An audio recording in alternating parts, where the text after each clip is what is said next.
আমার নবী যদি পেটে 2টা পাথর বাঁধতে পারে, আমার পেট তার চাইতে বেশি দামি না? আমার নবীর দাঁত যদি শহীদ হতে পারে, আমার দাঁত তার চাইতে বেশি দামি না? আমার নবীর গালে যদি চড় মারা হতে পারে, আমার গাল তার চাইতে বেশি দামি না? আমার নবীর চেহারায় যদি থুতু মারা হতে পারে, আল্লাহর কসম আমার চেহারা তার চাইতে বেশি দামি না?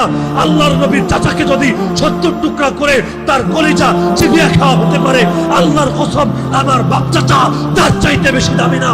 আরে আল্লাহর দ্বীনের জন্য যদি আল্লাহর নবীকে কাবা ছাড়তে হয়, মক্কা ছাড়তে হয়, পবিত্র ঘর ছাড়তে হয়, আমার ঘর, আমার এলাকা, আমার দেশ তার চাইতে বেশি দামি না?